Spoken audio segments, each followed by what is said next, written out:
So today I'm here in the one of the museums in Chicago about Michigan Avenue and about the city bridges. And this is basically like talking about the bridges in Chicago and about the mainstream bridge. There's like the bridge that's on Michigan Avenue about by Wacker. Today is like a free museum day, so they have days where you can come in and get tours and stuff like that. And it's just very interesting to see like the history of, this is like how it went up, goes down. There's other part here where they're showing you like how things kind of work underground. I don't know much about this stuff, but it's very interesting. What about all the trash? It says all this. What about all the trash? Trash falls from the street above and rests on the stringers where there are no access to clean it up. So basically when the bridge opens up, the city, it's talking about the trash and the city and all that stuff. And this is very interesting because sometimes you have to walk through cities and like see actually like what your city is about. And I don't know much about that for Chicago, and I've been here my whole life, born and raised here.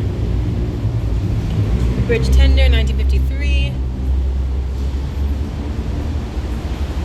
First bridge tender in 1840. That's amazing. Bridge facts. The city of Chicago maintains 37 movable bridges. 2/3 are on the main north and south branches of the Chicago River. 5 are on the Calumet River. Wow. Bridge openings takes 8 to 10 minutes. Never get stuck there. How to open and close the bridges. Look for safety. Gateway to the north. Started with a stream. This is nice about Chicago. One of the things that they do is they have it so you can go to all these free places and check things out. And I have a little bit of time to kill, so I'm here right now. The original Chicago River. The north and south bridges flowed into the main stem, which emptied into Lake Michigan. Early animal life. Beaver, black bear. Snakes, yikes. A land for many people. So this is an interesting thing. People don't know the history of Chicago. I'm going to read this actually for people to know more about. Native Americans such as the Chippewa, Ottawa, Potawatomi, and Miami used the Chicago River and its portage for thousands of years. The waterways supplied sustenance for their communities and were lifelines to travel and trade. The four French fur traders, the watershed provided a rich animal population. Traders could portage from Chicago River to the Des Plaines. So that's what's interesting about Chicago River and about like transportation. I never think about this because we have the CT and all that stuff now, that back in the days like water actually and rivers and all those things were useful and needed for people's economic survival and for basically life. We have a little thing here. A working river is upstairs. Let's see what's there. So I have a little bit of time to kill because I'm meeting my friend Flora after this, and I just met this guy named Willie. He was talking to me about life and having faith, and it was very interesting like when he talked about that, because sometimes we think that life is like extremely hard, and he's homeless and he's been here for like 2 years, and it's just hard, and I feel horrible about that. But then they have this. The growth of Chicago and population wealthy has been truly astonishing. A few years ago, she was an inconsiderable village. Chicago's referred to as a she in here. I love that. Once a frontier town of soldiers and settlers, the fast-paced Chicago incorporated in 1837. Westward expansion placed the city at the literal crossroads of America.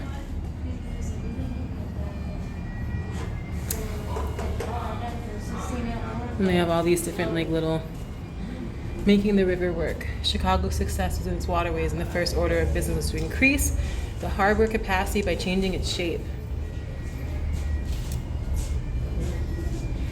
These old photos, I don't know if you can see these, but like these older photos.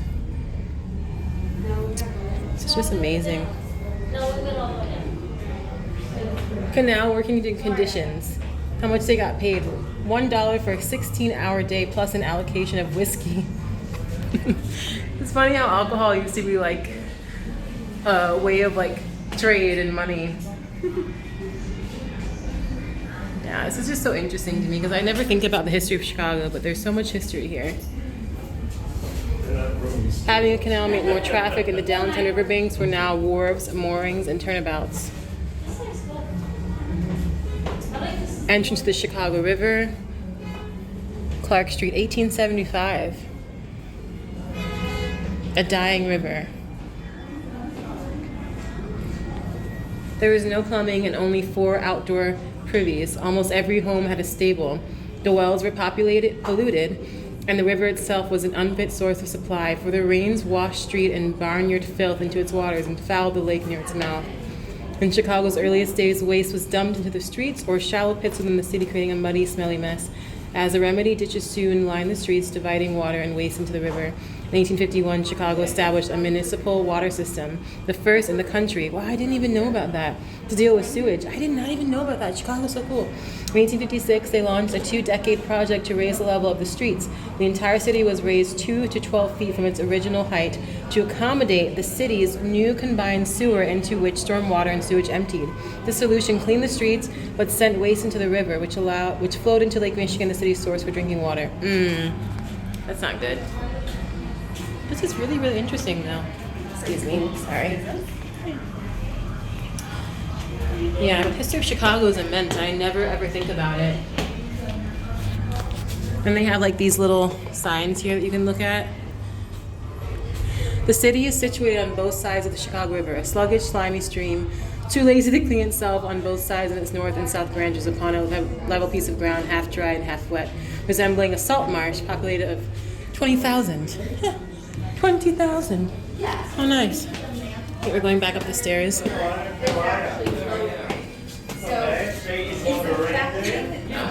Hi. Hi. I'm good. How are you? As well as Chicago, Yeah. the most because Such has been the extraordinary progress of Chicago. Such is her. I love how it says her. Present condition. Her future is already secured. okay, cool. We are aware of no circumstance likely to retard her progress. On the contrary, 1,000 causes conspire to send her forward. 1855. Yeah, it's gonna be very small, very gradual. In Chicago, this is 1890.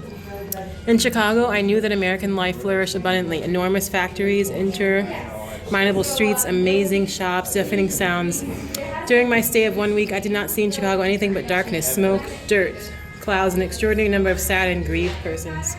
Wow. Other watersheds in different areas of the Midwest that are connected to Great Lakes and Lake Michigan. It's amazing. Are going to All right. Thank you. nothing is Or can I go up? you don't Okay. know, but it's just Oh, actually, we're going. Still going up. the fact that the glacier is that So they have this other part here.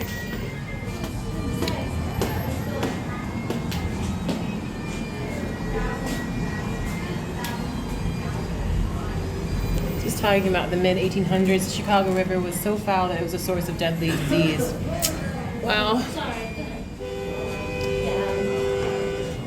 Oh, wow. So you never think about this stuff. But I do think about it right now. Your river today. Let's see what that is about. Going up again. Not in the best shape, so bear with me here.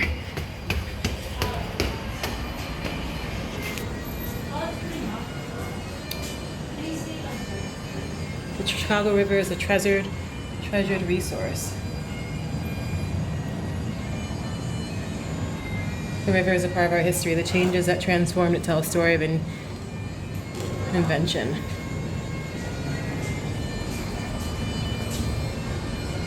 And then when you get up here, you can see the whole city. Hope I don't drop my phone, but look. Not sure what the bagpipes are for, but really, really nice. And see how everyone's just enjoying the sunshine. They're out on the river walk over here, and it's beautiful. There are very few cities that I enjoy as much as Chicago, and that's why I probably will never move.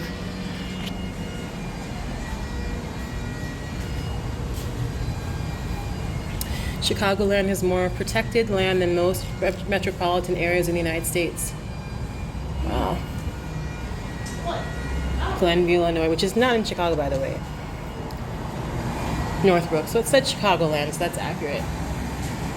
Industry is not the major cause of water pollution. Hello.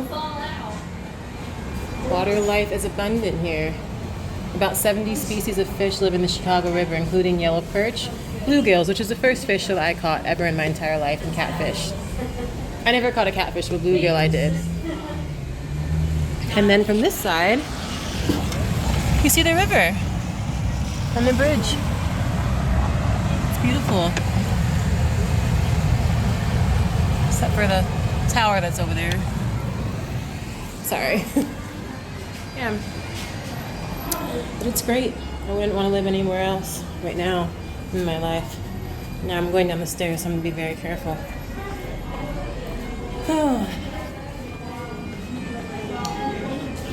But I mean, really, have you thought about the history of the place that you live? Like, Chicago has so much history, and I never ever think about this stuff. I mean, I think about it sometimes, but fortunately, a change of mindset is already taking place nationally and locally. Wow. In 1970, Nixon established the Environmental Protection Agency, and by 1972, the Clean Water Act gave citizens the legal backing to demand healthier waterways. So the waterways were not always a good place to be because they were not always clean, and like pollution was getting into the water that people were drinking, and then they basically were like, this can't happen, look at pollution. You see that on North Branch? I don't know if you can see that. But very interesting, and I'm really amazed this is free. All right, going back downstairs. Hello. And got Garrett's popcorn. Hopefully they mix blend. Yeah. How good. Yeah. Thank you. Thank you. Have a good one.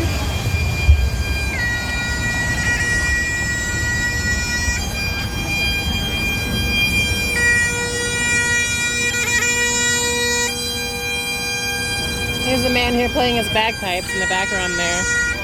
I don't know why he's doing that, but I mean, it's wonderful that he is. Should have brought my sunglasses today. But yeah, so much history here in Chicago. It's just a beautiful city. I mean, I love it so much. I don't agree with the economic development of just downtown and neglecting other parts of the city, but I think this is wonderful for people to see.